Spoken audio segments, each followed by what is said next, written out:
here in just a few minutes. I'm Okay, on, but I so- don't. Hey, Brett, on my Yes. on YouTube, I'm not. Oh, there it goes. I guess. Is it getting ready to show? Yes. I'm not seeing anything on my YouTube except for Memphis Landmarks Commission page. Yeah, we haven't started that yet, so it'll get started here in just a second, I think. Okay. It's asking me to subscribe to the channel, but I don't know why. Yeah, I mean, you can. We would like for everyone to subscribe. It keeps us to where we I can did it have the an last easier. time, but, you know. Okay. But I can Okay. still see it without that. Yeah. Okay. Hi, Brett. Yeah, we'll get This started. is Joyce. Hi. Hello. Who was that? I'm sorry. Joyce Selena. Oh, hey, Joyce. Hi. Good to hear Hi. you on the Hello. Hello. Great. Hi, Joyce Selena. This is Rob. Welcome Hi, aboard. Well, thank Yeah. you. Good. I think, let me verify we have everyone, and then we will get started here in just a few minutes. Okay, that's fine. Well, let me say this: the Raleigh Springs Center, Civic Center, will take their grand opening today. So we're excited. Oh, great. Oh, yeah. Yeah. Yeah. Good. So I'm watching that while I'm waiting on you guys. Yeah, it's good to hear all y'all's voice. It is. I miss you guys. Yeah, me too. I don't see your smiling face anymore, hardly. I know. It'd be nice if we could. And Jeffrey, I just sent you an email if you could take a look at that and let me know. Okay, let me look at some of the YouTube.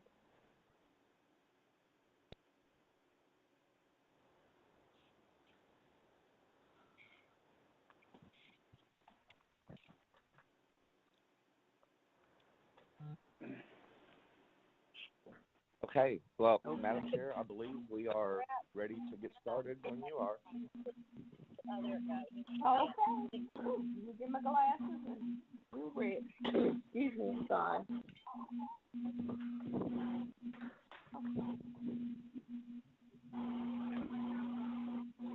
All right.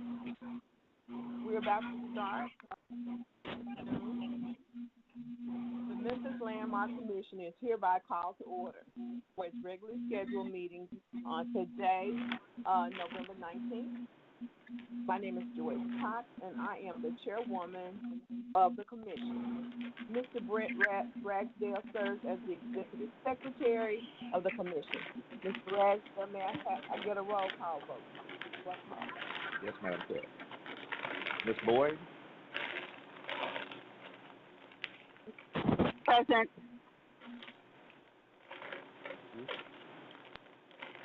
Ms. Love? Present. Present. Ms. Strong? Present. Mr. Warren? Present. Ms. Payne? Present. Mr. Norcross? Present. Vice Chair Tucker? Here. Chair Cox? Here. We have a quorum. Thank you. Commission and the local historic district provisions are established to ensure preservation of structures that are to the city of Memphis. Our function is to preserve significant resources, enhance community pride, and foster civic beauty, and ensure compatibility within designated historic districts. The Commission is authorized to review projects and determine their appropriateness based on the design review guidelines. At this time, I would like to swear in the staff. Do you swear to tell the truth, the whole truth, and nothing but the truth, so help you God? I do. Ma'am, first thing I do. I do.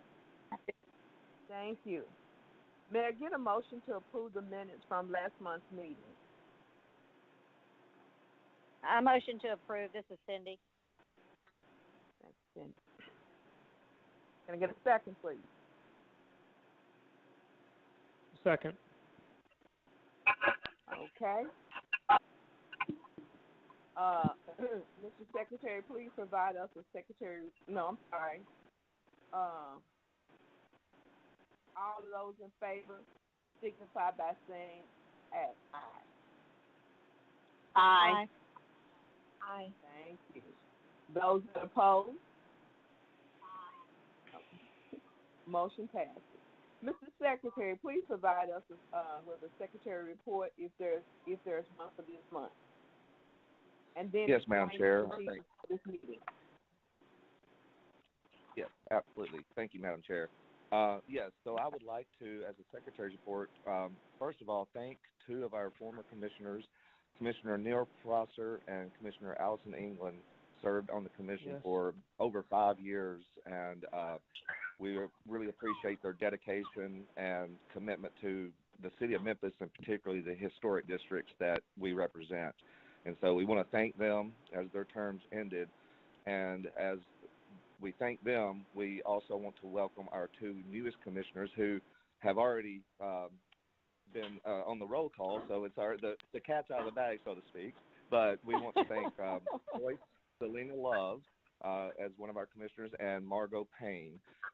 And just a really quick, among their various accomplishments and experience, a couple of things I'll just mention about them. Joyce Selena, she is an architect and is currently serving as the chair of the Downtown Memphis Commission's Design Review Board, which actually does a couple of things.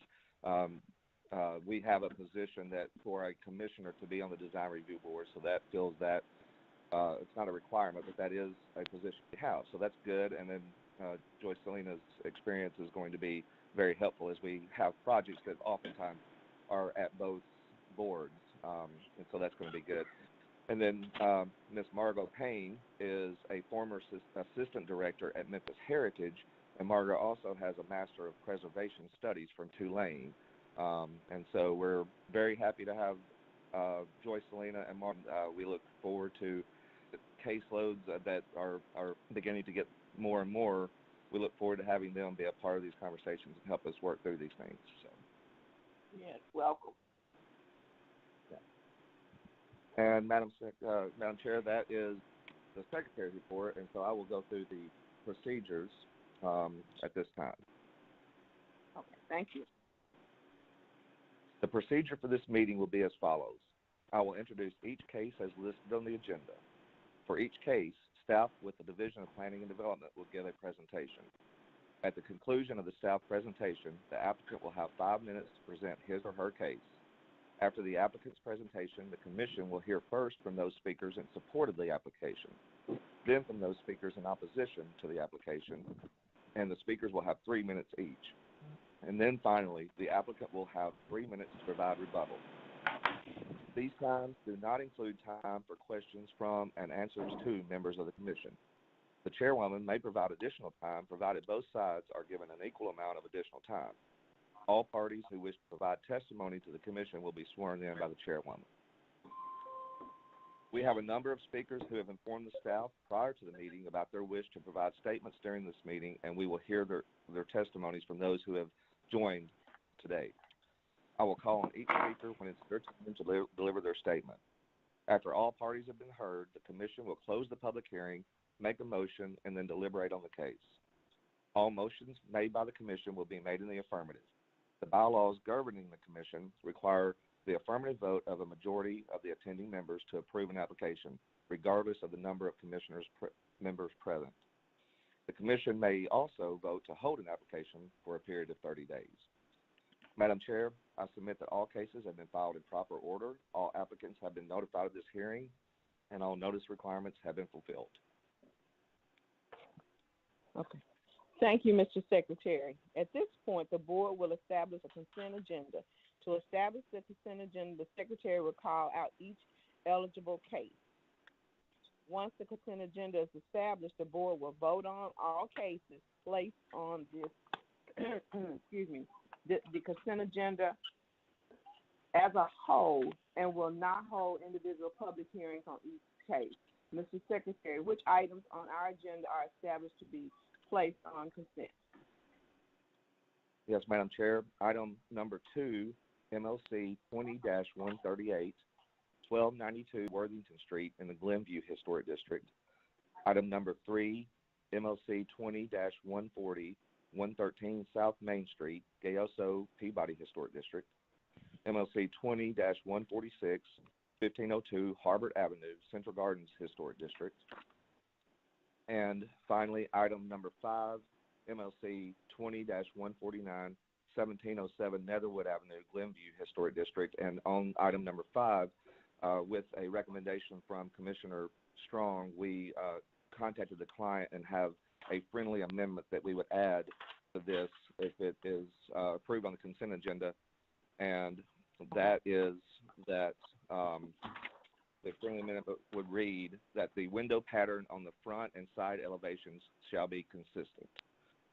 So with that, Madam Chair, that is the consent agenda, and I will note that for anyone listening, the consent agenda is made up of cases that we have agreement with the applicants on any conditions that we've placed and that there is no opposition to the case.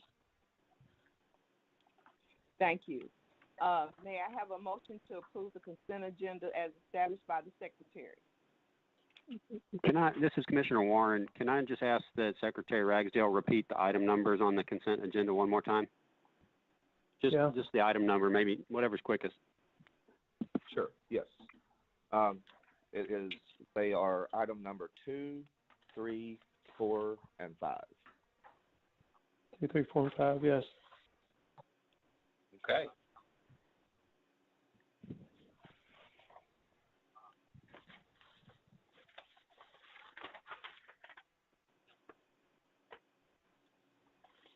Okay. So may I have a motion, please? Is that it? This is Commissioner Warren. I move that we place item 2, 3, 4, and 5 on a consent agenda. This is Commissioner Norcross, and I second that. All right, Mr. Secretary, may I get a roll call, folks, please? Yes, ma'am. Ms. Payne? Approve. Ms. Strong? Approve. Mr. Warren? Yes. Mr. Norcross? Yes, present. Ms. Boyd? Yes. Ms. Love? Approve. Vice Chair Tucker? Yes. Chair Cox? Yes. Motion carries. Thank you, Mr. Secretary. At this point, Yep. I would like to, I'm sorry. All right. Thank you, Mr. Secretary. At this point, I would like to state that the minor COA applications as listed on the agenda have been reviewed and approved by the Commission. Commissioner will now continue with the regular hearing for the major COA applications as listed on the agenda. Mr. Secretary, please call the first case of the regular agenda. Okay, Madam Chair, and I do want to note that we do have item number 1 on here, but we have it as a hold, so we will not be hearing item number 1. So we will have 2 cases that we will be hearing today, and they're both under new business H. Item number 6 is our first case, and it is NHD 20-001, Crosstown Historic District. It's a new historic district, and I want to just give a little bit of clarification on why this is at the commission meeting today. As most of you will recall, if you were here last month, this case was on the agenda last month, and we determined that there is I wouldn't say a discrepancy in our bylaws in the UDC, but there are requirements in the UDC that are not covered in our bylaws, and one of those is sign postings for the neighborhood. And so we determined that sign postings, we believe they are required for the Land Use Control Board and City Council, and so we determined they are also required for the commission meeting. And so we talked with the applicant and decided we would go ahead and bring it back this month with the proper sign postings, and that's why it is here before you today. So to kind of follow up on that, I wanted to also mention that there are some discussions going on between the applicant and some property owners.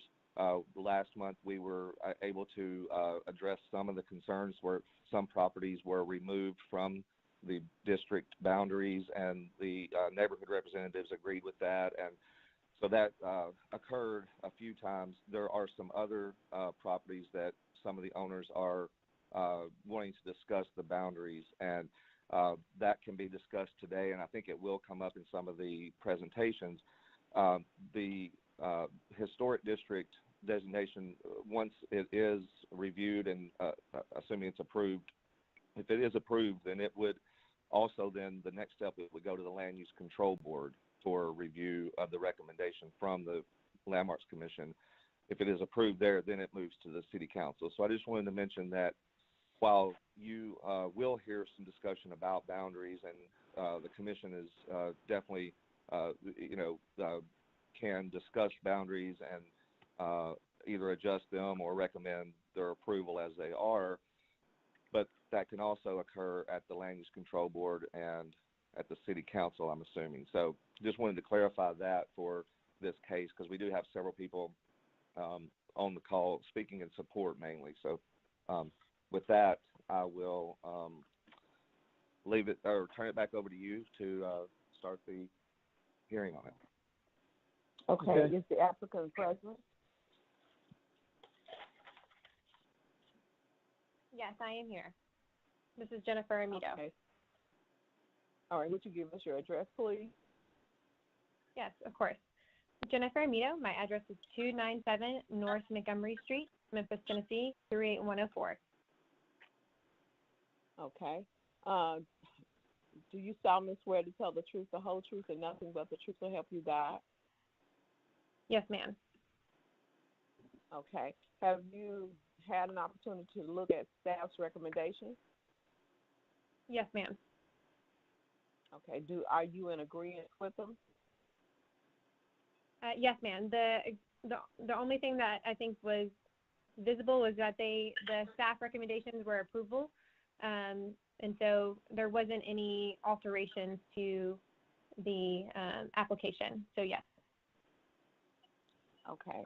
Mr. Secretary, you said that we have people on the phone. Yes, we do. We have people in support, and I believe, yes, in opposition. And when I mentioned that that mainly in support, there are some that are potentially, well, we'll let them speak, but they are listed as opposition. So, yes, we have several people to speak, yes. All right. Well, Commissioners, I'm going to suggest that we do see the presentation. You all. Agreed. Okay. All right. Yeah. Let's go. All right. And I will be going through the presentation, and there is really not any change from last month, but basically the Commission is reviewing the design guidelines, which are included in the staff report, as well as the boundaries. And so you'll see on your screen here the current boundaries as they were amended from the initial application. And there was a question about that because in the design guideline draft, it still has the original map, which actually encompasses the Crosstown Concourse and some other industrial properties. That is just there because it was the original map. This is the current map and showing the boundaries that are currently being reviewed. So next slide. We have another slide here. There is a delay typically on YouTube. We may not have another slide for this, but we only have the one slide with the boundaries, but the design guidelines are part of the staff report, and we reviewed them last month, and we did work closely with the neighborhood representatives and applicant to review the design guidelines and made a lot of good, headway initially with making some clarifications and just coordinating the new design guidelines that they're proposing with other districts to try to get some consistency, but they are specifically for the Crosstown Historic District. So we appreciate the work that Jennifer and her team did on that. So with that, I think unless there are any questions, I'm happy to answer any questions. And then, of course, Jennifer and her co-applicants, Anna Joy Camaro, speak to that as well. I've got a question, Secretary Ragsdale. This is Peter Warren. I was looking at the staff. Had a PDF open of the staff report, and I missed the first slide or two of the YouTube channel. Is there a graphic that shows an amended boundary? Like, for example, the southwest corner of Claybrook and Autumn, which is in the northeast corner of the proposed district. Is that the parking lot that belongs to Crosstown, for example? Or I guess just let me leave it at a simple question. Is there a graphic that reflects the list of excluded properties that's on page 46 and 47? Yes, the graphic that's on the screen right now should be the current. And Aisha, if you are on here, if you could confirm that. Yes. So the graphic that we are seeing on the YouTube live stream is the updated boundary map. Okay.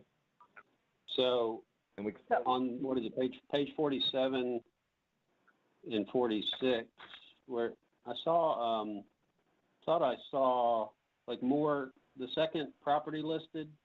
So it says Warehouse Garage LLC. The second one below that is Moore College of Technology, 475 Bellevue. Is that not the main Moore Tech building? Because I'm pretty sure the main Moore Tech building is highlighted in pink as part of the boundary. Yeah.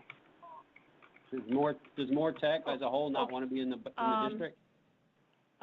Commissioner Warren, the parcel on page 46, the list says parcels to be removed.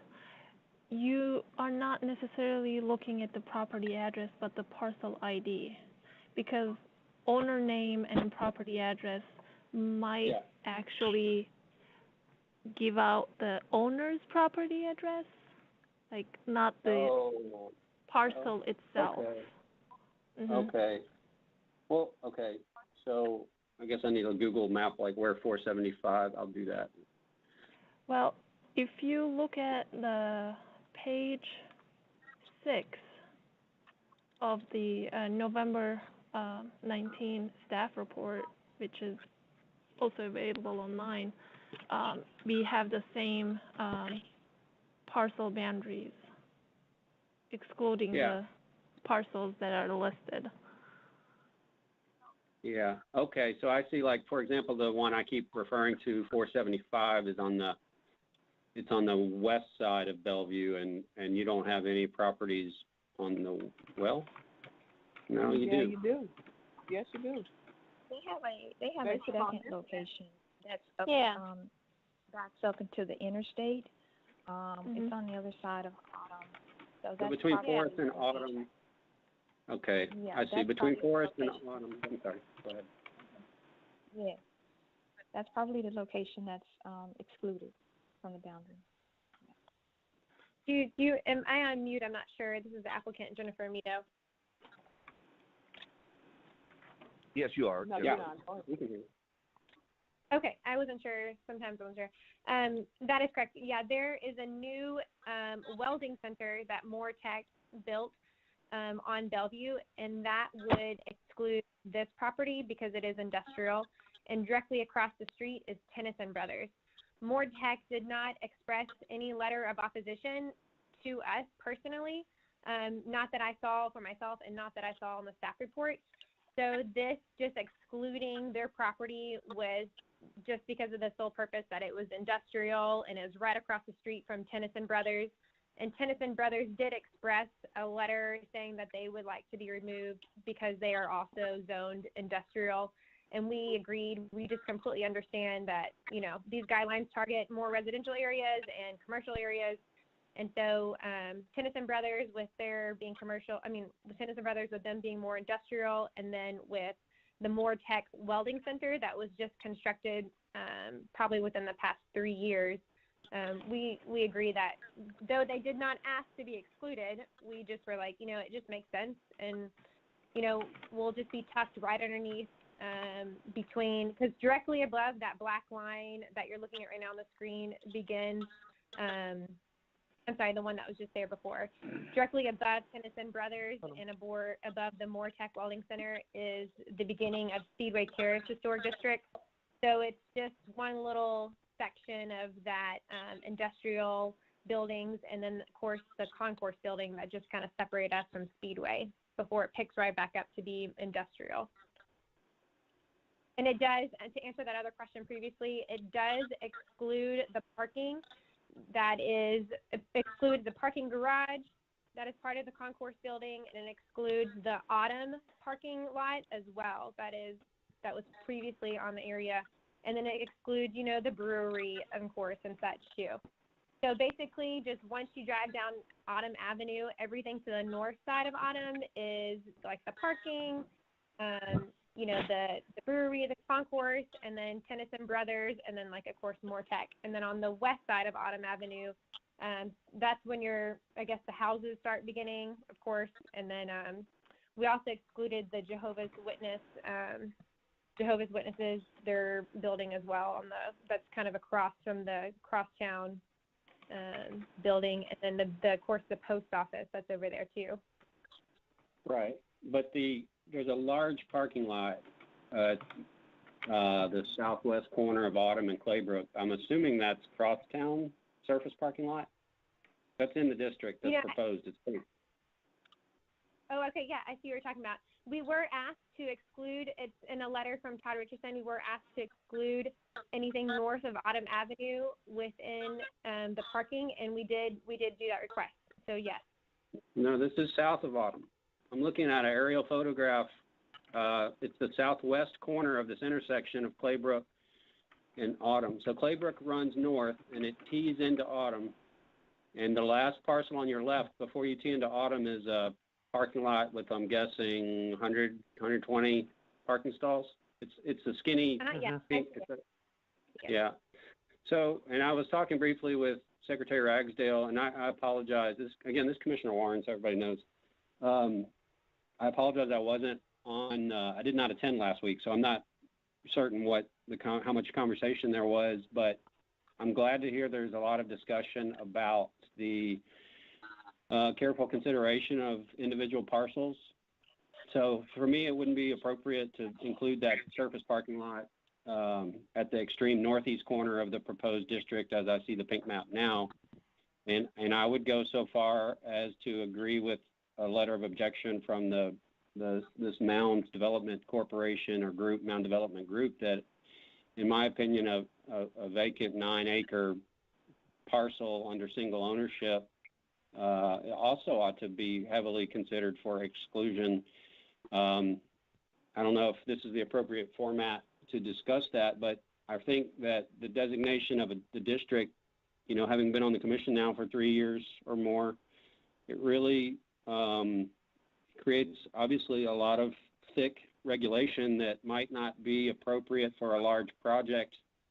As an architect thinking of the greater good for the public on that 9-acre mound, I think that a lot of developers and frankly, I think the possibilities are limited by the designation of the district for that mound. So I'll give you an example, like a sports complex, or a theater or a museum.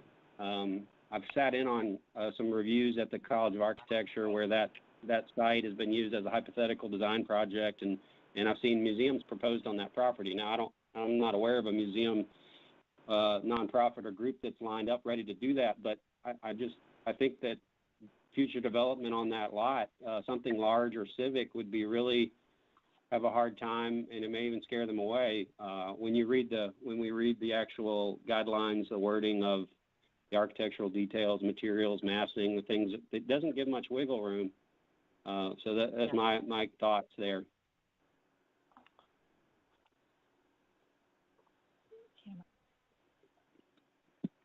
Yeah, there's some people who are looking at putting single family on that in fact, it was LRK, and they were looking at a soccer field in there and some stuff too. Yeah, and I think if it were to be a residential development, I do think that it would be appropriate to build it like the new projects that we see in historic districts. I wouldn't be opposed to that, but I think that 9 acres as a whole, if it goes a different route, Memphis has this world-class architect from Switzerland, Herzog & Demeron, going to build us an art museum on Front Street, and they missed the historic district by 50 feet, right? They're on Cotton Row is right there, I think, diagonal across the intersection or something. And I'm thinking, this would be impossible to have this world-class museum that we're going to have. And that's a funny case, but the sort of my take on this, and I'll give you another example. In Munich, in Germany, there's the Olympic Park, right? It's much bigger than 9 acres, and we're not about to host the Olympics in Memphis. But that was a park that was built on rubble from bombed out Munich, and there's such a deep, heavy scar here, and it's such a large piece of land that I think we need to have a meaningful conversation about what the inclusion of this 9 acres does for if it goes a more civic or commercial route. I don't think it's a positive development necessarily. If it's residential, I have less qualms about it. And I don't know how we, I understand there's 2 more formats to offer these opinions, and I plan to do so at the Land Use Control Board and at the City Council. But those are my thoughts on that. So do we know I think that's the property? The property is owned by the building. I know that. About who? The building over there, they own that property and they just never developed it yet. The parking lot is Crosstown. The parking lot is owned. Yeah, the parking lot is owned by Let me get the name up. I can pull it for you. No, I'm speaking about the mound. I know at one time it was owned by the state. That's why I'm asking. Right. So we are in communication right now with a representative from the city, and we're working out some of those details because within our own community, just to kind of piggyback what Mr. Warren had previously said, the reason why we're pursuing historic district status is for internal, as in what's going on with our community. What are the reasons and the voices that we're hearing back from our community? And so there's definitely a lot of discussion going on, of course, about vacant land, and this 9 acres is obviously not the only vacant land in our community. We have another 1.5 acres and another 2 acres, and there's also been some homes within the past 10 years where investors have bought homes and tore down houses and removed them with, because there was nothing, no landmarks designation to say, hey, this isn't the appropriate way to do. And I do see the potential, and so does our neighborhoods and our surrounding areas. But based on the feedback that we have gotten from our community, and when I mean feedback, I mean polling neighbors, doing surveys, walking from house to house in the past 1.5 years, communicating with people in our neighborhood, communicating with property owners too, and saying, okay, what do you think is best for our community? Hence why we have decided to go forward with application process with the historic district status. Granted, there's always going to be developers that are going to see the potential in a land, but that potential doesn't necessarily affect some house. Like, they develop and they move on.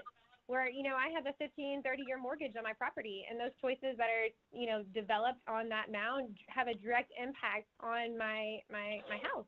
And it has a direct impact on the people who are invested in this application as well. And that was one of the main reasons why we decided to this is one of the main reasons why we decided to go forward with the application process, is to ensure that we have a voice in this process and to ensure that we have the ability to engage with developers and say, like, listen, we are excited about this development and we want to, push it forward, because by all means, we all know we need development in our neighborhood, but we just want to be able to have a conversation where everyone is brought to the table And over the past year and a half, since these requests for proposals have been brought to the city of Memphis, we have been excluded from this conversation. And we have records, recording, dating back that we've been at this conversation. And we just want people to know that, hey, you're in Memphis, this is our community, this is our neighborhood. What can we do to stand up for our neighborhood, and what can we do to start being more impactful about the change that we see in our neighborhood? And with the Board of Adjustment, going on and on about creating more variances for developers in our cities, the citizens in Memphis are watching. Like, we see this. And so this is a concern for us. And so as we know that this 9 acres is, and this will allow us an opportunity to have a voice. Ms. Amito, you have about 30 seconds on your initial presentation. Now, there have been a lot of discussion and questions, but I think, so I've been trying to keep time here. So. We can go ahead and let people communicate as well. Take up the whole call. Okay. Oh, okay. Well, you still had about 30 seconds, but we can keep that. So you do have an opportunity for rebuttal as well. Madam Chair, we do have a few people in support, and so Jeffrey, if you can unmute Ms. Holly Jensen Fulkerson. Okay. And then, Madam Chair, you can swear them in one by one. All right, then. Do you solemnly swear to tell the truth, the whole truth, and nothing but the truth, so help you God? Yes, I do. Okay. Would you give us your name and address, please? I'm sorry. Yes, I'm Holly Jansen Fulkerson with Memphis Heritage at 2282 Madison Avenue. Okay. All right. You have the floor. Okay, thank you.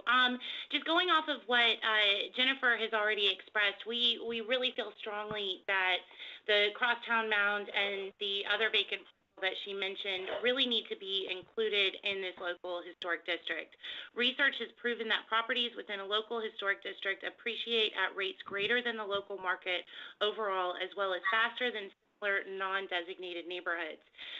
It will encourage the use of sustainable materials and better quality designs that require the skill set that the developers and architects of the group that is opposing the Crosstown Mound being included in the district. I lost my place. The proposed Crosstown Historic District can be a tangible link to the past and a way to bring meaning to history and to people's lives. Historic districts are a living, active record of communities and their residents. Crosstown is a vibrant core neighborhood to the city of Memphis, as indicated in the Memphis 3.0 initiative, but without guidelines in place to ensure rehabilitation and future development efforts are made in line with the proposed design guidelines, the neighborhood standards will suffer. To oppose the historic guidelines solely for the sake of developing the mound is in opposition to protecting and enhancing the structures of this historical, cultural, architectural, and geographical location to the city of Memphis. Thank you, and I yield the rest of my time to the other speakers. Thank you. Okay. And Madam Chair, we have Mr. Gordon Alexander. Mr. Alexander, when you are unmuted, please let us know. Well, Jeffrey. Yes, I'm here, Josh. Okay, thank you. I'm here. I'm here. Can you hear me? Yes, we can. Would you give us your name and address, please? Yes, Gordon Alexander, 179 South Rembrandt Street. Mr. Alexander, do you solemnly swear to tell the truth, the whole truth, and nothing but the truth, so help you God? I do. All right. I'm the founder of the Midtown Action Coalition. It's a group that's been in existence over a decade. We're here today to wholeheartedly support our neighbors in Crosstown in their efforts to be declared a local historic district, because landmark status affords residents another layer of protection against unwanted projects in the neighborhood. And of course, there's a very good reason so many Midtown neighborhood associations are seeking historic status. The rebirth and success of Overton Square has had a ripple effect on the economy, spurring new growth, raising property values, and sparking many new commercial and residential developments in the Midtown area.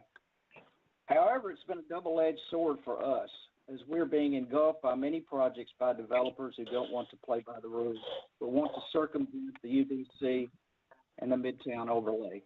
I would like to address the letter of opposition from the Crosstown Mound Development Group. They claim they support new growth in Midtown, but they're asking their property to be excluded from the proposed Crosstown Historic District.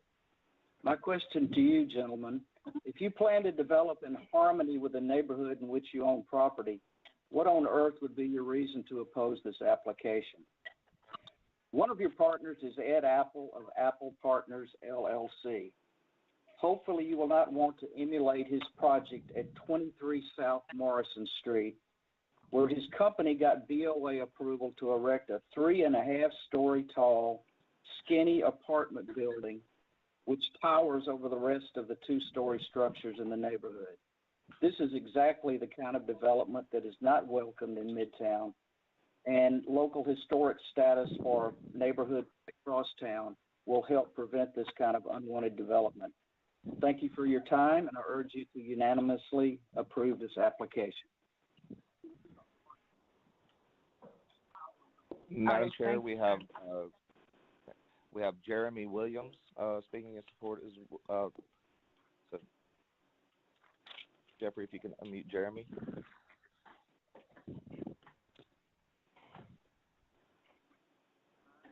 I am here. Hello? Okay. I'm here. Okay. So will you give us your name and address, please? Of course, my name is Jeremy Williams. I live at 105 Clark Place. All right. Do you solemnly swear to tell the truth, the whole truth, and nothing but the truth to help you God? Yes, ma'am. You may proceed. Thank you. Good afternoon, Commissioners. I serve on the board of the Evergreen Historic District and am present today to speak in support of Crosstown's request for historic overlay status. The Crosstown and Evergreen neighborhoods are themselves neighbors. Crosstown lies directly west of Evergreen. Most of the homes in Evergreen were built in the late 1800s to early 1900s, just as in Crosstown. Both neighborhoods suffered from the I-40 project in the late 1960s, which you can still see evidence of in Evergreen and certainly in Crosstown. These historic neighborhoods chart Memphis' development from a small river trade town as it grew and developed. Crosstown, Evergreen, Speedway Terrace, Victorian Village, Ansdale, Central Gardens, Volantine Evergreen, and Cooper Young are all neighborhoods that grew up as the city grew, and you can see the history and growth represented in the buildings in these historic districts. We believe in the value of preserving the historic character of these neighborhoods. We believe that it helps to bring these individual communities together. We also believe that preserving the historic character of a neighborhood can and does lend itself to ongoing development within the neighborhood and in a way that is aesthetically and architecturally relevant. Development in any of these historic neighborhoods does impact the others, and we hope that you will support the residents of the Crosstown Historic Neighborhood in having their voices heard for the future of their neighborhood. Thank you. I yield my time. Thank you. And Madam Chair, we have one last speaker for support, and that is Ms. Olivia Wall. Okay. Hello? Yes. Would you give us your name and address, please? Olivia Wall, speaking on behalf of the Cooper Young Community Association Development Committee, located at 2298 Young Avenue. Okay. Do you solemnly swear to tell the truth, the whole truth, and nothing but the truth, so help you God? I do. Okay. You may proceed. Thank you for hearing from us today. We fully support the proposed Crosstown Historic District and feel it is a much-needed designation in order to support appropriate infill within the city core. Further, we would like to express dismay regarding the single letter of opposition. The signatories say they have confidence in the UDC, yet these developers have a history of skirting those codes and requesting variances because they cannot build within them, something we have seen in our neighborhood. A neighborhood's landmarks guidelines do not negate agility, innovation, or holistic community development as they state in their letter. Rather, landmarks guidelines foster community pride and sense of place. They allow conversations between developers and neighbors to reach solutions which work for all parties concerned, as well as the city as a whole. Excluding the mound would be a disservice to Crosstown, Midtown, and Memphis. We strongly urge you to approve the application as proposed. Thank you. Thank you. Yep. Is that the last one? Yes, ma'am, Chair, and we have Yes. 2 speakers in opposition.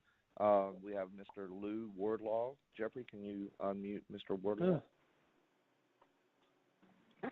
Hello, this is Lou Wardlaw. Could you give us your address, sir, Mr. Wardlaw? Yes, I'm with the law firm of Martin, Tate, Morrow, in Marston, 6410 Poplar Avenue, Memphis, 38119.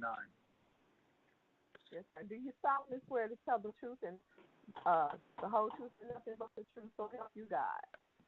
I do. here.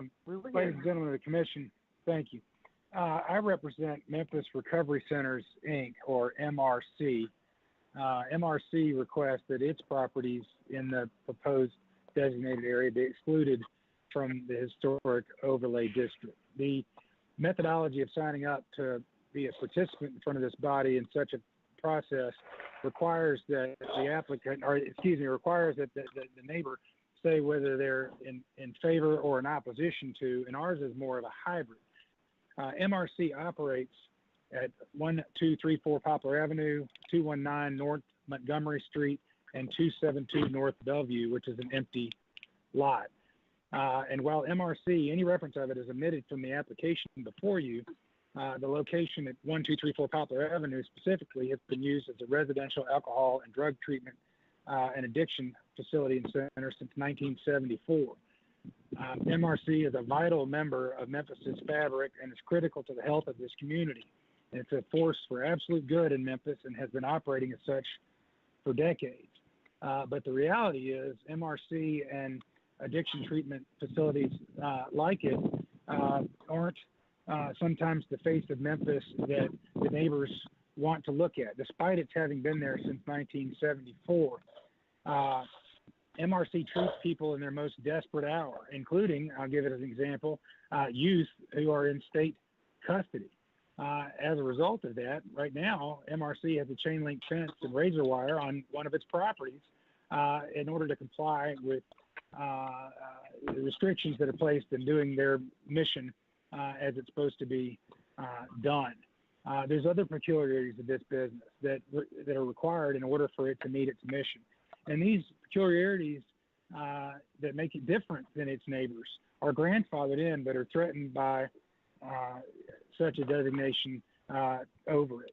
Confining MRC within the Crosstown Historic District and all that entails would have serious and crippling financial consequences for it and would jeopardize its patients and the mental health care that it gives to its Memphis family.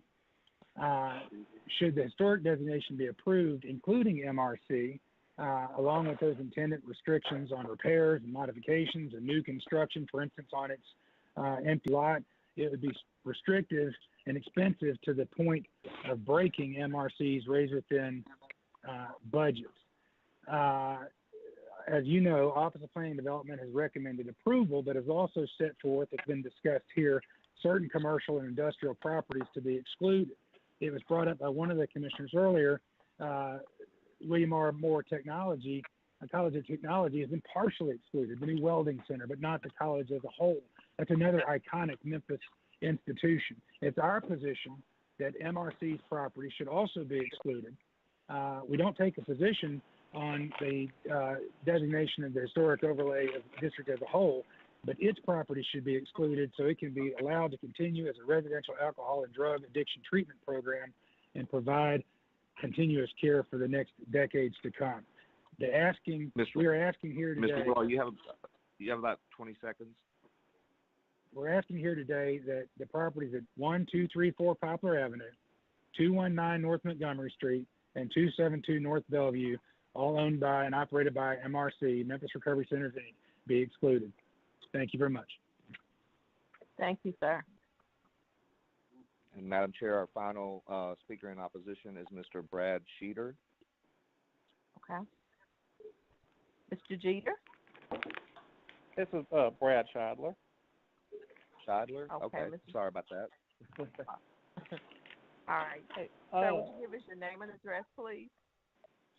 It's Brad Scheidler. I'm with Memphis Recovery Centers at the addresses of 219 North Montgomery Street, 1234 Poplar, and 272 North Bellevue. Okay, sir. Do you solemnly swear to tell the truth, the whole truth, and nothing but the truth, so help you God? I do.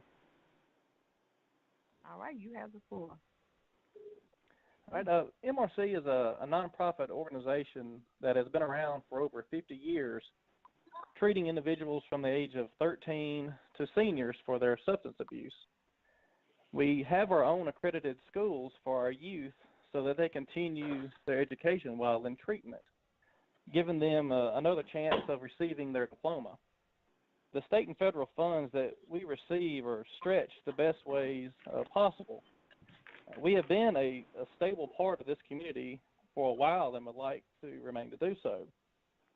Ms. Jennifer made a reference to some empty lots. We do have one of those empty lots. It used to be Murray School, if I'm saying it correctly. That empty lot is maintained by us. We keep it up pretty well. It is used for our patients to have outdoor activities, events. We have a lot of fun activities down there from time to time. We have a volleyball field down there for our patients to play.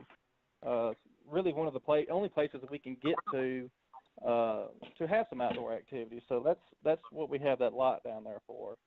So we just come before you today to ask that our properties be excluded from this historic overlay district. Thank you. All right, thank you. Okay. Madam Chair, that is the last speaker, so if the applicant wants time to rebuttal, I guess. Yes. Yes, thank you.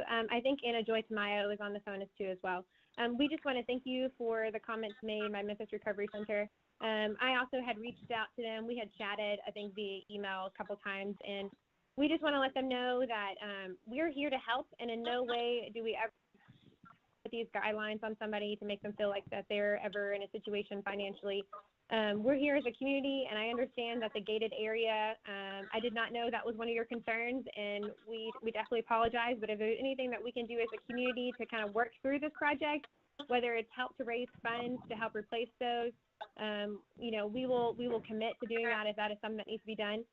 However, we do want to include the property just because you're zoned residentially. If you look at the Atlas zoning map, we are in an RU3 zoning area. And so for the sake of the fact that that house that is on the corner at 1234 Poplar Avenue is within an RU3 zoning area, and as well as a house that was actually built in 1900. And then right after that, you have the beginning of all the homes. And yes, the property that he is speaking of was where a school that was built in 1908 was called Maury Elementary. It was one of the original elementary schools here built in Memphis. And then it was sold to Memphis Recovery Center in the 1990s by the city, and then it was demolished in 1997. And since then, the property has been vacant. And yes, that is correct that they do use that lot. And we want to ensure that we can work with them as the time goes on. If they're interested in ever building on that lot, that we're here to just provide support, but also just to ensure that they reflect the area that's in our neighborhood. Whether they decide to maybe potentially build on Bellevue, I'm not sure, or if they want to continue to use the lot for recreational, that's, we support that. We are just, I live a couple of houses down from that and see it often. I think that might be my only comment on that. Anna Joy, did you have anything? Am I muted? No, and we would need to swear you in if you could, Madam Chair. Okay, and who is this? Anna Joy Tamayo. I'm a neighbor of Jennifer's and the president of the Crosstown Memphis CDC. Okay, could you give us your address, COA please? Applications. Oh, I'm sorry, at 294 North Montgomery Street. Okay, do you solemnly swear to tell the truth, the whole truth, and nothing but the truth? So help you God. I do. Okay. Thank you, Madam Chair. I just wanted to reiterate Crosstown Memphis CDC's obvious support for the proposed historic overlay. You know, the CDC fully supports this, and as long as I've been on the board and have lived in the community, I attended the original meeting back in July of 2019 when the proposals first got put onto the table, and there was clear opposition to developers just coming in and doing whatever they wanted. The community had a lot of say in what we wanted, and as far as my knowledge, I don't know of developers ever working with the community or even with the CDC to ensure that what we feel is best for our community is met. We are absolutely happy to work with them, but we just ask that we be brought to the table, and that the mound is included in the proposed historic overlay. But the Jennifer Ms. and the Smile, application you have a few seconds left because this is the rebuttal time, so I just wanted to let you know Right. you have a few more seconds. Right. I just wanted to reiterate that the application has our full support. Okay. Thank you. Thank you. Commissioners, can I get a motion and then we will discuss?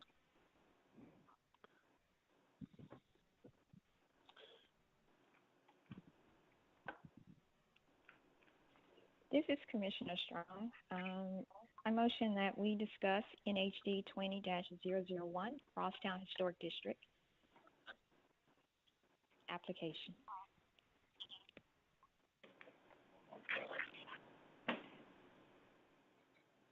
And for the purposes of discussion, this would be, and Commissioner Strong, this would be a motion to approve, and of course it is to allow discussion. Is that, I just wanted to clarify, so it's a motion to approve Yes, it's a motion to approve, yes. Okay, thank you, Yes. And then Vice Chair Tucker, you second that? Yes. Okay, thank you. Okay. It's open for discussion. I'll start discussions, Commissioner Warren. Go ahead. I can wait. You can go on, Commissioner Warren. Well, I just want to briefly say I'm not against the district by any stretch. I do recognize the historic residential fabric in the neighborhood.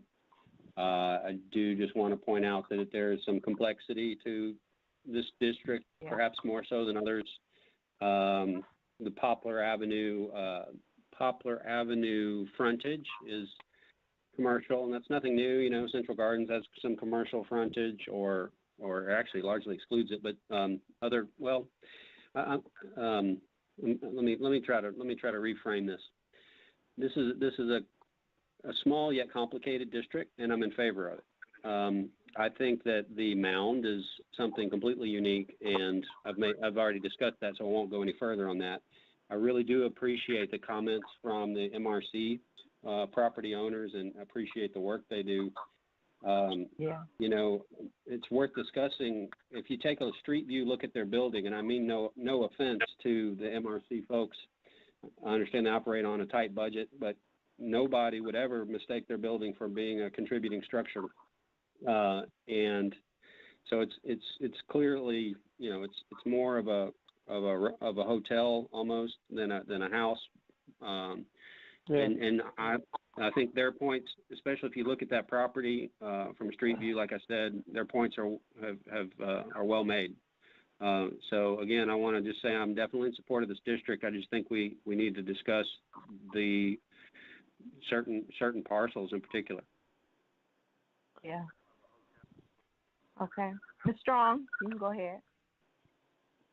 Thank you. I just sort of wanted to follow a couple of comments that I heard, or we all heard during the presentation and during the discussion. As the Landmarks Commission, or serving on the Landmarks Commission, I consider it an honor.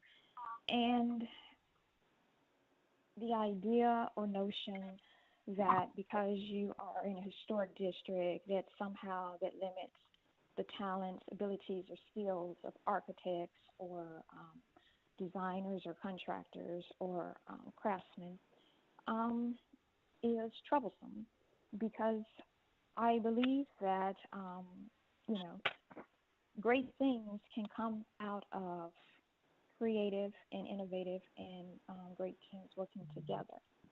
And that there are 9 parcels, and that somehow limits something great when and if it's ever developed from occurring, I think does a disservice to the Landmarks Commission and the historic districts that we represent, and sort of the goals behind the Landmarks Commission, from preserving or protecting architectural value of buildings to ensuring compatibility within historic districts, whether it's through design or texture or materials, to making sure or helping neighborhoods and owners and applicants with the aesthetic appearance, which complements the other historic buildings and structures in the district.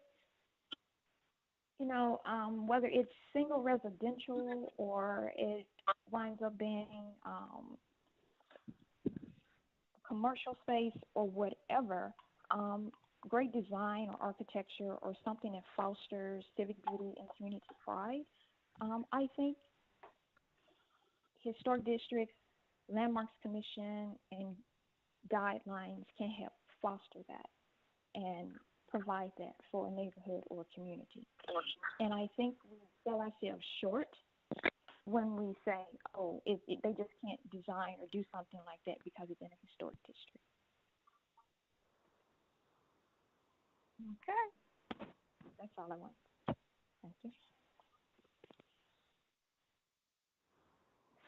Any other comments or conversation? This is Margot Payne. I'd like to follow up to what Ms. Strong said about building in historic districts. I think it's an unfortunate myth about historic districts that you can't have anything new and can't have anything innovative. From what I read through the design guidelines, to landmark your neighborhood is a huge undertaking, and it really shows the value that's placed in this neighborhood by the neighbors that live there, and what they want to see for the future of their neighborhood. And I think the mound absolutely should be included. If from what I read in the application, the plans are largely residential, and all those new houses should be held to the same standards as the neighbors that are living there already. I think it presents an amazing opportunity to have high quality infill design in a neighborhood with thoughtful guidelines created by the neighbors who live there already. So I think it's a great opportunity, and that all these parcels should be included. And this is Cindy. I agree with both of those previous comments. I think it would be a disservice to this new district to take out the mound. I think it would harm their representation. This is Joycelina Love, and I do agree with what Margot and both what Commissioner Strong had said, but I do think that this application actually seems to not, they basically cherry picked a lot of the homes and styles, and my familiarity with this area, that there are additional items that are in this, additional styles, additional context that should have been included in this application that deals more with the more commercial styles, the more not just straight from the 1920s to 1930s homes, residential projects that are just proliferated inside of this particular application. So I don't know if maybe that is the problem a little bit, that some of these multifamily buildings are also part of the context of this neighborhood, and it just seems to have been left out of this particular application. So that to me would help provide a little bit more flexibility for this mound parcel to be included and still have even more flexibility of design that would be appropriate to this neighborhood.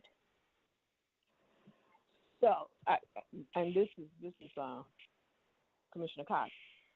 So let's say, for example, and this anybody can help answer this. But I'm just thinking, if in fact we approve these guidelines, and you had a developer that came in that wanted to build apartments similar to the ones that are directly across the street. So are you saying that that design is not included in the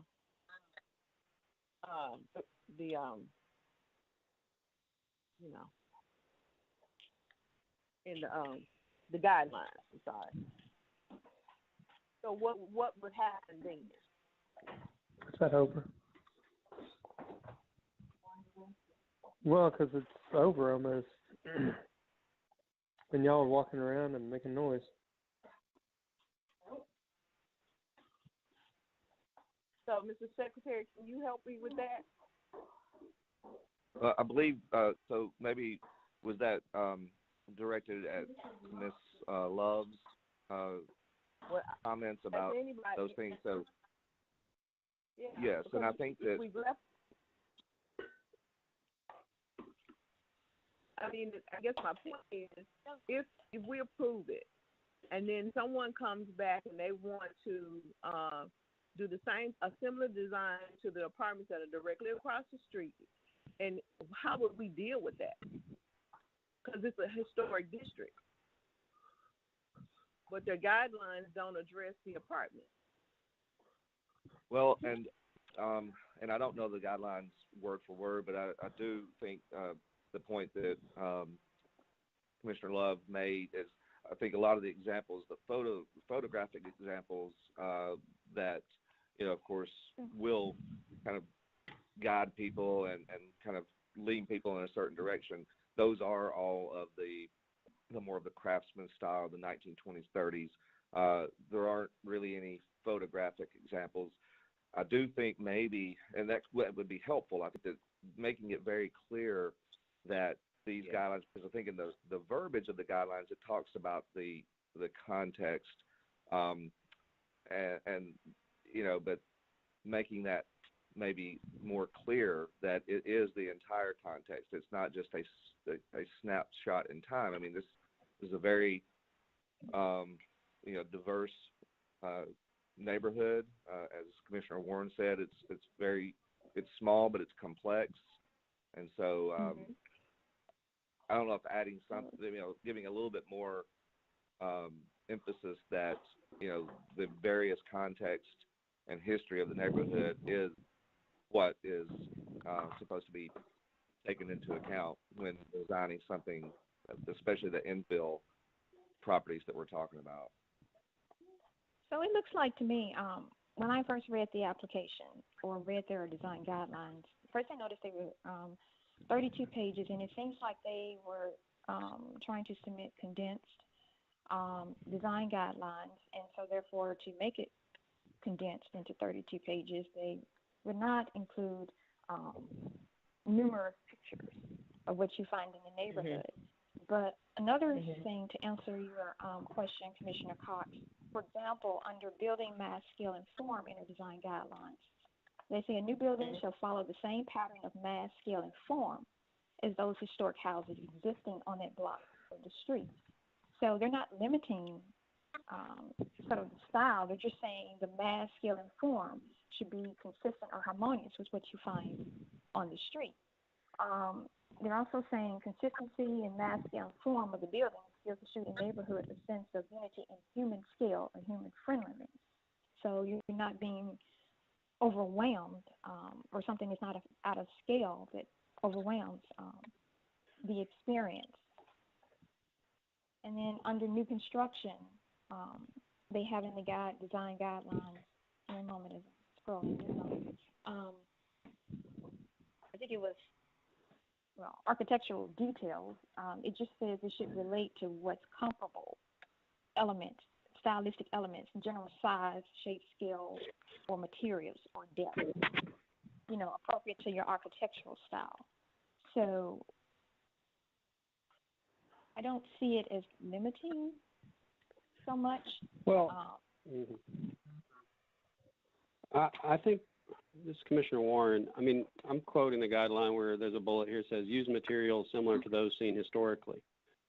I mean, so that is limiting. And again, I would like nothing more than to see the streets that have been interrupted by the mound reconnected from north to south, and a residential city block restored there, and historically appropriate or massing scale materials detailing, quality architecture go in there in the same way we fill in empty lots in our historic districts.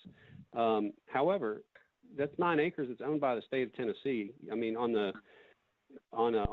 assessor site, you can't even click on it because it's continuous with the interstate. So there's a good chance in the future that 9 acres is going to be put out for RFP or something like that, and whether it be a school or a civic center or a sports complex or something could come in there, because it's unusual to find 9 acres. And the guidelines are they run from page 24 to page 36. So I appreciate their brevity and their condensed, but they're overwhelmingly geared around residential architecture, and it doesn't take into account the poplar frontage. I mean, I don't know what circumstance would cause one of the large institutions on Poplar to disappear, whether it be a tornado or an earthquake or something awful. But I think there would be difficulty in applying the guidelines as they're written to Poplar Avenue frontage. So I don't know where to go from here personally. Again, I want to reiterate, I'm not against protecting these houses with district status, but I'm wondering if we ought to add more nuance or wiggle room to the way that the guidelines are written.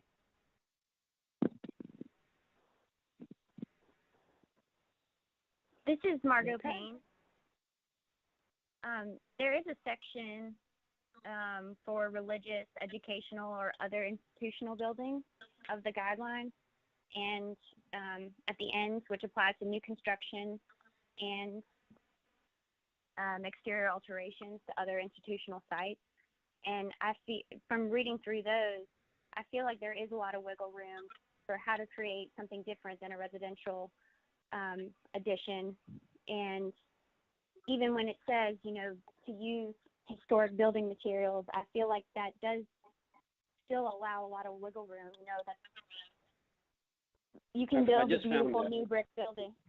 Sorry. Yeah, I apologize, and thank you for bringing that to my attention. I'm on that page 35 now, so.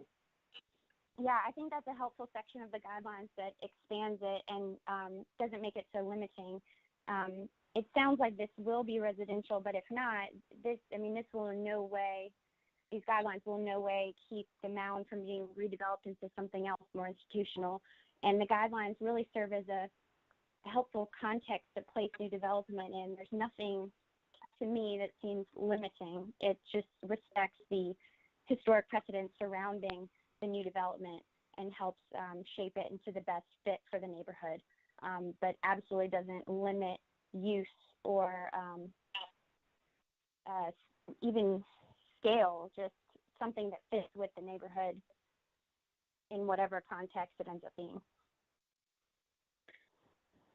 Right. Yeah. No, I see that, and it says the language says the new institutional construction shall be I'm paraphrasing, shall be compatible with the historic character of the neighborhood, and that really allows for a lot of interpretation. And I think it's a separate conversation for hopefully someday when we're all in person having beers together. But I think our body, our commission, has an obligation to evaluate every project on a case-by-case basis. I appreciate you bringing this to my attention. I don't know how I overlooked that page, but it's definitely there. Okay. So, any further discussion?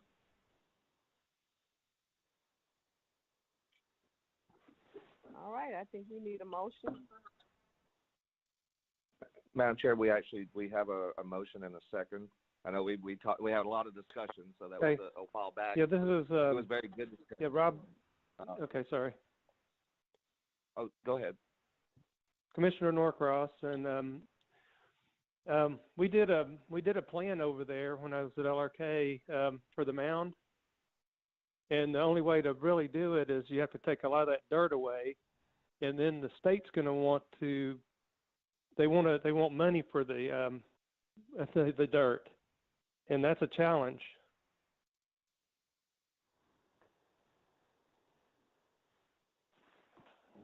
I think it's a good plan though. That's the best plan for that neighborhood. Was it residential? It's all residential. Yeah, it was. Mm-hmm. 2 to 3 bedroom houses, 2 to 3. Mm-hmm. And then we took the mound down so that you can be, maybe go up like 4 or 5 feet and then go across and go back down. It would work pretty well. Yeah. Okay, that's probably what's most likely to happen one day. Yeah, I hope so. Well, so, Mr. Secretary, you said that we already have a motion right on the floor, but yes, we have a motion to approve the. Yes, we have a motion to approve the application. Well, it was a motion to approve, so it can stand if there are no amendments to it, and so we have a second. So I have a quick question for you, Secretary Ragsdale, if you don't mind. So remind me when we have a property like the MRC, which I think we'll all agree is not a contributing structure, and it wants to do an addition, with their limited budget or whatever, and they want to do an addition on their building. Remind me how that is evaluated. If it's a true demolition, somebody wants to tear down a non-contributing structure, which would not be the case for them. Their building's fairly new. Then it's a finding of no effect, or it's an administrative approval because it's not a contributing structure. Remind me what happens if a non-contributing structure wants to do an addition in a historic district. Well, actually, any demolition, even if it's a non-contributing structure. We do get an approved COA in the commission. If it's non-contributing, it can potentially be reviewed as a minor. But what we do try to do with any demolition is have the application include what is proposed, because we want to make sure that even if it's not contributing, what is being proposed to go back, we need to have an understanding of that. So we would review any demolition, and even if not contributing. Any addition to a non-contributing structure is reviewed, and it's reviewed on the guidelines. And most of these guidelines do have flexibility and do have verbiage that allows thoughtful design for additions, for new construction, and that contextual, harmonious, and those words they are broad enough to allow creative thinking, and someone that's proposing an addition to as you mentioned, like a non-contributing structure, it would be reviewed by this body based on how it relates to not only that non-contributing structure, but also the neighborhood. That doesn't mean that it would need to, replicate a 1920s, something if it's going onto it and not contributing. So if that makes sense, yeah. Yeah, I think so. There's contextual merits, I guess, that are considered. Yeah. And I did want to reiterate, too, that, we are discussing boundaries, and there is a lot of discussion about a lot of different properties. The Land Use Control Board will also be reviewing this, and, that might be something that could be discussed at that body and allow some further discussion between the neighborhood representatives and some of the, as happened before the first hearing of this. So this is not the final, but of course the commission can make adjustments as well, but that can happen at a later date as well. Okay. Thank you, Mr. Secretary. Well, let's go ahead and get a roll call vote, please. We have a motion and a second. Yes. Okay. Ms. Strong? Yes. Ms. Boyd?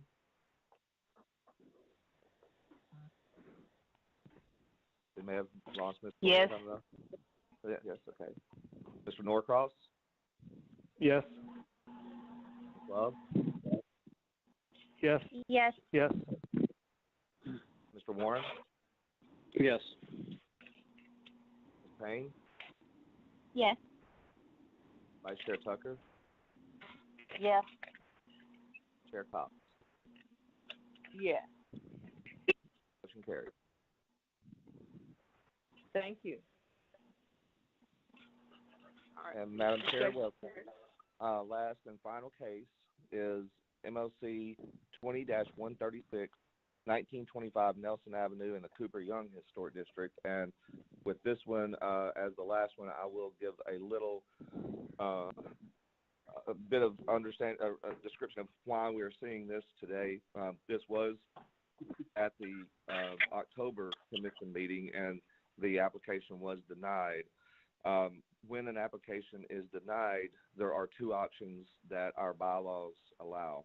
One option is the applicant has the right to wait 6 months and bring the exact same application back and make their case again. That's a 6-month wait that they have to do. Or they work with staff, and we continue to work with them, and if the application is the terminology is substantially changed, then it can come back to any other subsequent commission meeting.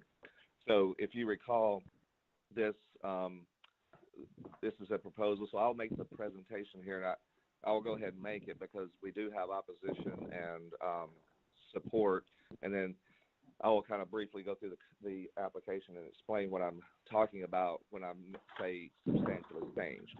So this is if you're seeing the YouTube here, this is a photo of the existing home. And next slide, please.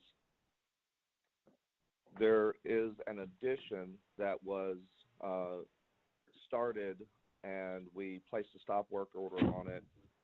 It was partially finished. The exterior is pretty much completely finished at this point, just to weather it in. The interior has not been. So you can see now on the screen what that addition was. So at the October meeting, the proposal that this commission reviewed was to modify to leave the addition in the location that it is, but to modify the roof line and essentially replicate the clipped gable that you see on the porch extension to the far right. So if you can imagine that that clipped gable and window was added to the top of that addition. So the current proposal and what we are reviewing today, the change is that they are proposing, and there were some comments from from opposition that in fact made the addition larger and drew more attention to it. So the applicant is proposing to leave the current construction as it is and the roof line as it is, and push the front wall back. So essentially remove approximately 6 feet of that addition and push it back. So you can see on the screen here, and thank you for the slide transition there, the section of the floor plan that goes to the front of the house that is not being moved back, that is actually not changing the roof line. Just for clarification, that is within the existing roof line. So, and next slide, please. We just have some basic graphics here to try to indicate where that roof line would be. So essentially, the proposal today is to leave the existing roof the way it is and not replicate the clipped gable, and to push the wall from where it is currently located back about 6 feet. So with that, if there are any questions, I'd be happy to answer. And then we have the applicant and support and opposition. And I'd like to reiterate too that this wasn't retroactive, that they had gone ahead and built without permission. Correct. Yeah. So we have the existing photo that shows that it has been built. But I think there were several people that weren't here for the last presentation, quite a few of the commissioners that weren't involved in the last time. Right. Okay. Is the applicant present? I am. Okay. Could you give us your name and address, please, sir? Yes, my name is Chris Stewart at 1925 Nelson Avenue. Okay. Do you swear to tell the whole truth and nothing but the truth, so help me God? So help you God. I do. All right. Have you had an opportunity to read the staff's report? I have. Okay. Are you in agreement with it? Yes.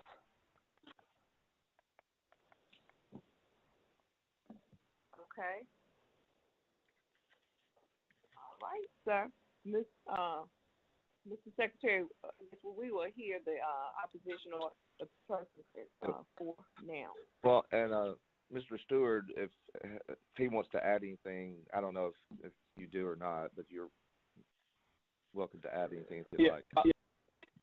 Yes, I would. I appreciate that. Thank you again for hearing me the second month in a row. I just want to reiterate that my putting this addition onto my property without a building permit was not on purpose. It was just a matter of timing.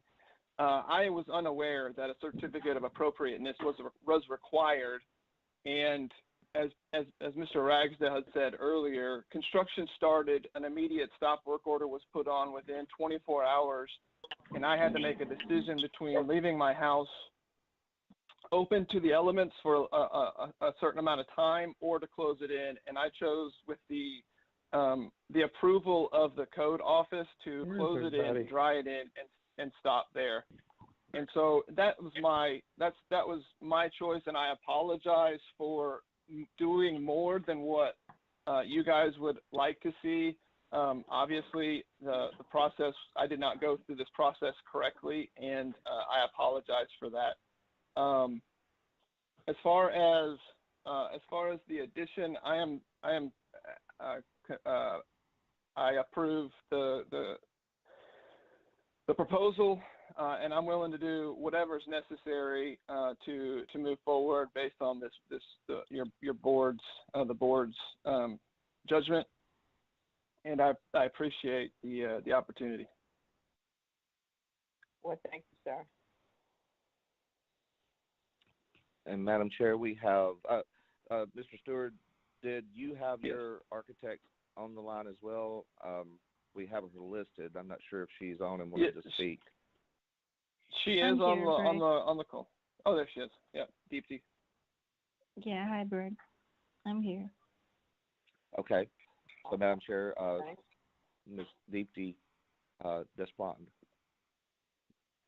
Deshpande. I'm sorry, what did you say? No, my name is Deepti Deshpande, and I worked with Chris on this project. Your address? 4715 Park Avenue. Okay, and do you solemnly swear to tell the truth, the whole truth, and nothing but the truth, so help you God? Yes, ma'am. Okay. You can proceed.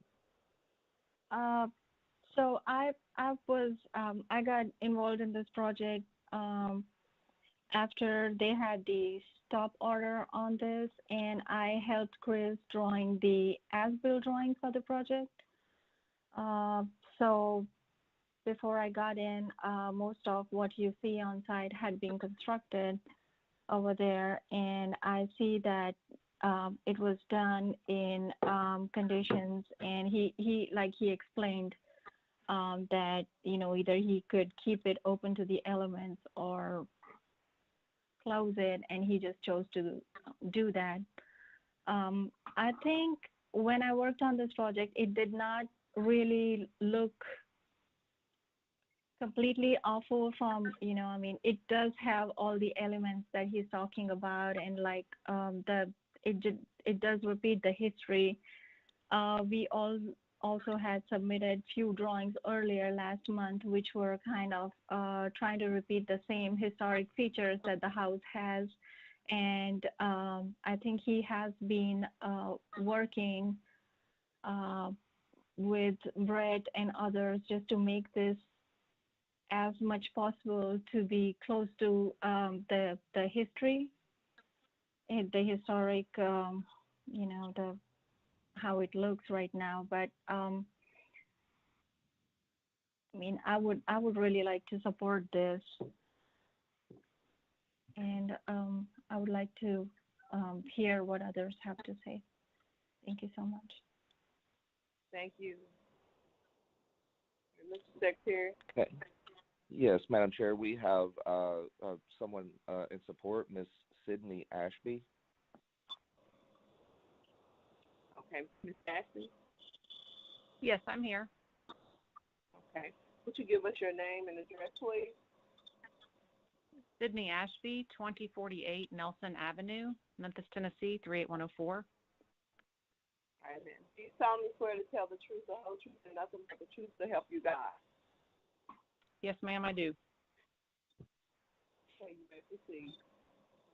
Oh, thank you. I'm just coming out in support of the Stewarts at 1925 Nelson. I've lived on Nelson for over 14 years. I'm a member of the community association. I'm all for the landmarks designation. I co-own a business in Cooper Young. My son goes to school in Cooper Young.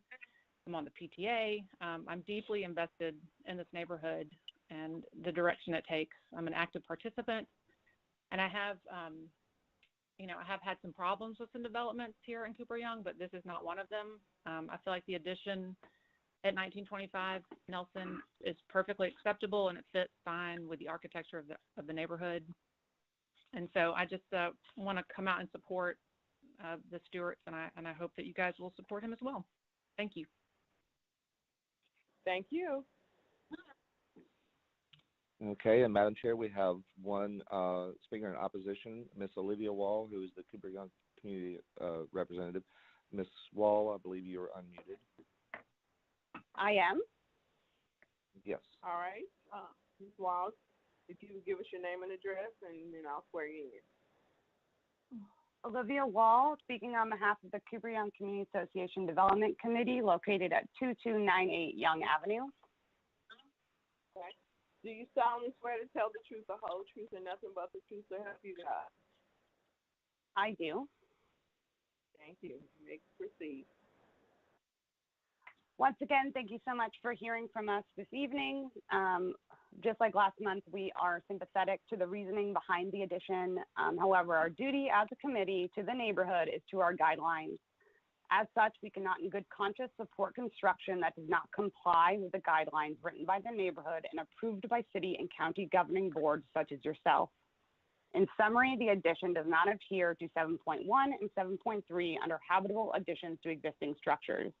The addition disrupts the front facade by the placement so close to the front facade, not from the front of the frontal plane of the primary structure. According to the Assessor of Properties website, the primary structure is 74 feet deep. Pushing the addition back 6 feet does not negate the fact that it is still on the front of the structure. Additionally, the addition uses contrasting material to those of the original structure, using shake siding as opposed to stucco used on the front facade. The staff report states that the addition is stucco, which it is not, as can be seen in the photos from the application. Further, the shape of the addition contrasts with the existing roof line on the front facade. We also, once again this month, asked the Commission to put on record that if passed, this will not set a precedent for the neighborhood. An example should not be made for passing something not entirely appropriate just because it has already been built. Although our guidelines focus heavily on new construction, the guidelines should apply to everyone, no matter personal reasoning or the fact that the work has already been completed prior to getting proper permits and a COA. Thank you. Thank you.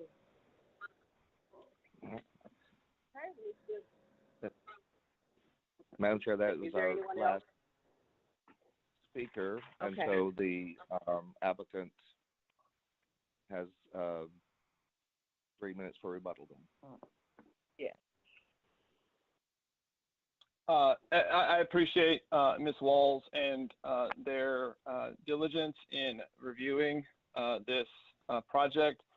I would like to remind the neighborhood that there are guidelines, they're not laws, and each situation is to be determined based on the circumstances around that situation.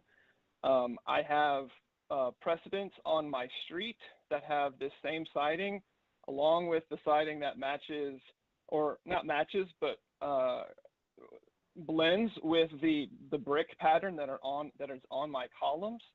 The guidelines that have been written also say front or side. If they wanted it on the, or it says rear or side. If they wanted it just on the rear, then they shouldn't have written or side of the property.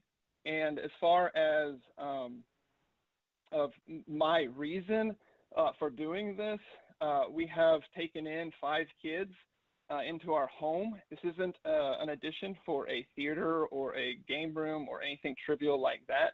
The DCS kinship program saw fit for us to care for them because nobody else who they see as family would take them in. No one was advocating for them, and my wife and I had the resources and the know-how to provide what they needed, including a safe place to stay. And this attic build-out is the last step.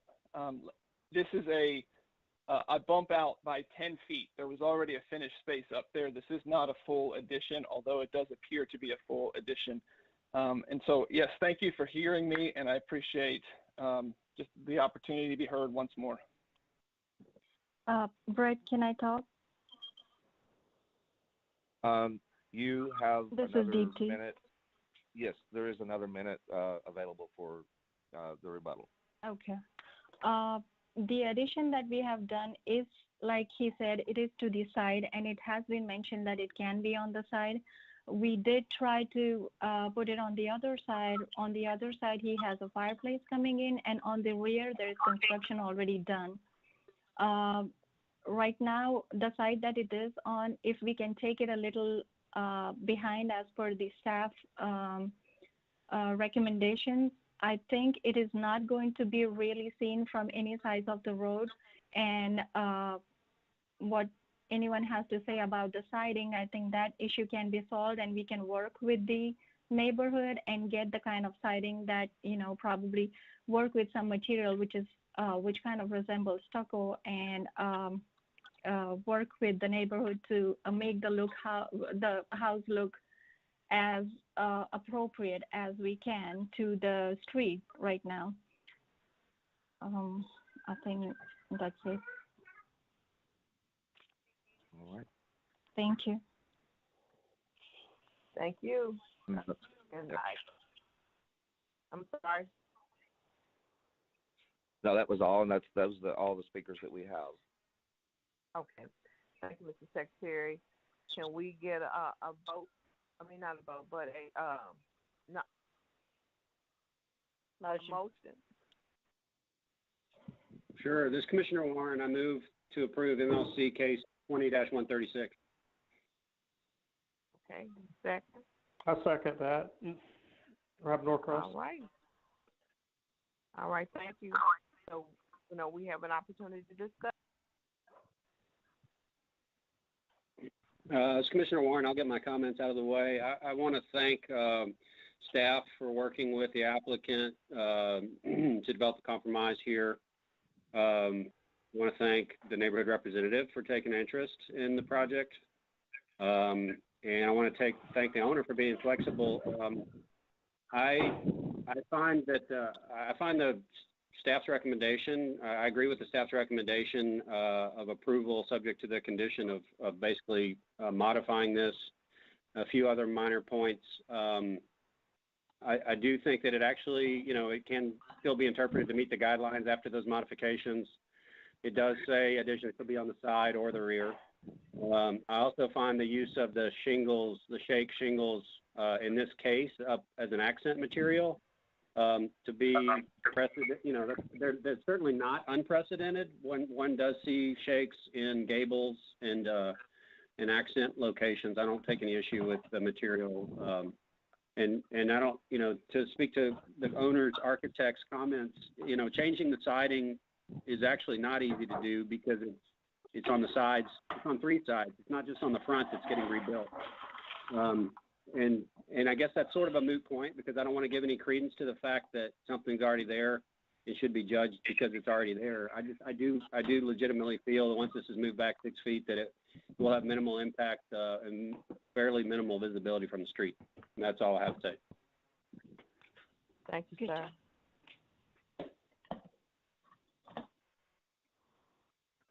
Any further conversation? This is Joyce. I had a question about, I know I reviewed the previous application where it showed the revisions that were going to be made to that top addition. Do we have an idea, will that still relate or be able to be conveyed over to this particular with it setting back 6 feet? How would that essentially look? And I can answer that, I believe. So the previous application from last month, it did modify the roof line to replicate the existing porch roof. The current proposal is to keep the existing roof line of the addition the way it is, but just move the wall back 6 feet. I'm not sure if that answers your question or not. But. That does. Thank you.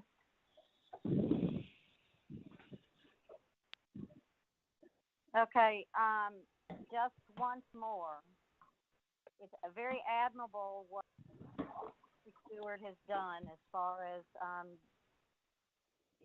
you know, changing his plan. But again, once more, we have to do this. Had he gotten permission on the front end, we might not have had to go through this twice. So once again, we've had to deal with something retroactive, and I would think that when you pull a permit to build, isn't somewhere on there that they're in a historic area? He's lived there for over a year, I believe. And I'd still like to put it in our meeting notes that this is not setting a precedent, although we say that all the time. But I still don't want people to come back on this because it's just getting, and I say it every time, out of hand. We have to do this every time somebody asks for forgiveness. That's it.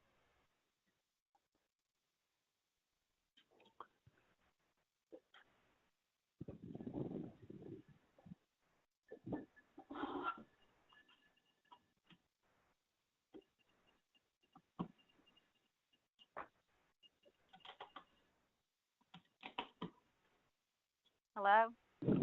Okay. Is that it? That was it.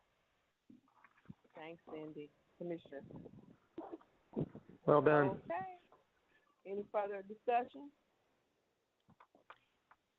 I have a question. It's about the roof line on the addition. Even though they're moving it back 6 or 7 feet, it's just the roof line. When you look at the front porch and you look at the next roof line, and then you look at the addition, the symmetry, or it's just my concern is about the roof line on the new addition and what can be done where it doesn't look so, it just doesn't stick out so much or look mismatched like it does.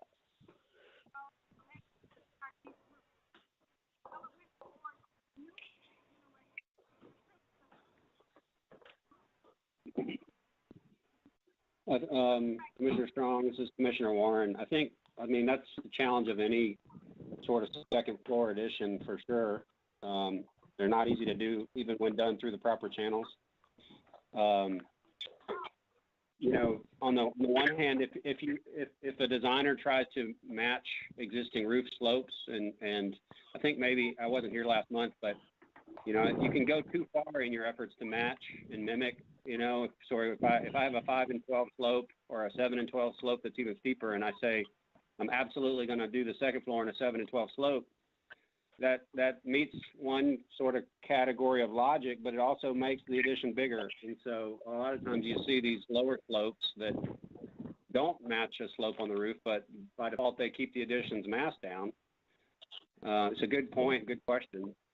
I feel that when this entire mass shifts back 6 feet, that it will be less visible, and maybe that's good enough for me, but I'm curious what the other commissioners have to say.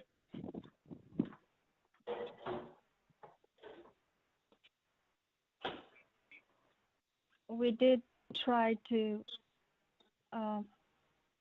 match the slope of the roof in the last one. Can you hear me, Brett? Yes. Yeah. Oh, and actually, I'm sorry. I apologize, DP. This is actually a closed discussion. I apologize. I should have noticed that, but yes, unless the commission wanted to ask a question of you.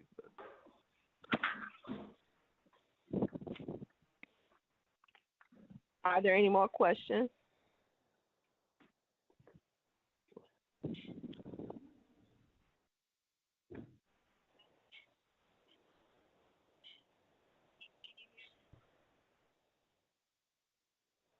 Okay, let's take. I think it's time to go ahead and vote. All right, Madam Chair. Mr. Warren? Yes. Mr. Norcross? Yes. Ms. Boyd? Yes. Ms. Love? Yes. Ms. Strong? Yes. Ms. Payne? Yes. Vice Chair Tucker? Yes. And Chair Cox? Yes. Motion carries. Thank you. Okay, Mr. And Secretary, Madam Chair, yes, I do apologize. I should have mentioned at the first of the meeting during the Secretary's report or amended the agenda. We did have another item that we wanted to discuss at this time. If we have a few more minutes, if the commission will allow that. We did want to discuss the meeting time for our commission meetings, and I can just give a brief discussion about that if that's okay. That's fine. Yeah, I think it's, yeah, you need to. Yeah, okay. Well, so our meeting times are at 4 o'clock on the fourth Thursday of the month generally, or third, I can't remember, but, and we have two other public meetings that our office administers. One is a land use control board meeting, and it is at 9 o'clock in the morning on Thursday mornings. Then we have the Board of Adjustment. It's at 2 o'clock in the afternoon on the day before the landmarks meetings. We find that those times, while they are during the workday, they do allow, as you can see, we're pushing up on 6 o'clock here, and we only had 2 cases that we actually heard today. And with our increased caseload, we are doing some things and making some adjustments, and we really appreciate the commissioners' attention to our minors that we send out and try to make sure that allows us to get COAs approved for the citizens that are wanting to do the work, as well as, make sure that we're reviewing all the projects appropriately. And then the consent agenda as well has allowed us to be able to have some flexibility too. Even with those, we do see an uptick in cases. And so we would recommend consideration that the commission could vote on and discuss, but we think that 2 o'clock meeting time would be appropriate and allow us some flexibility that doesn't push us too far into the late evening when we have these long cases. I like that.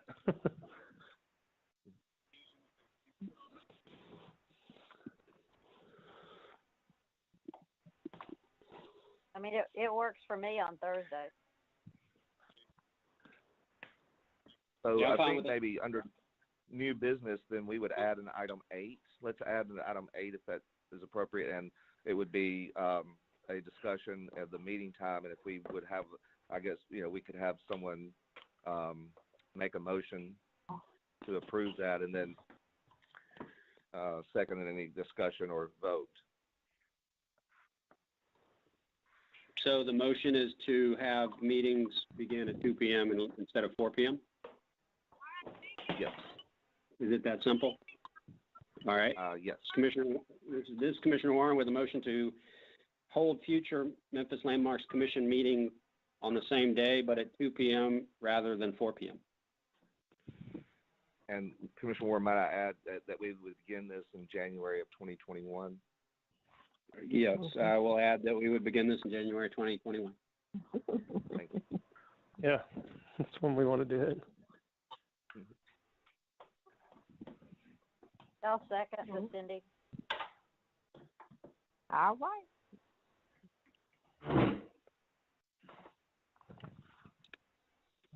And Madam Chair, if there's no discussion, you could actually do this as a voice vote if you would like, unless there's any discussion. I don't have any.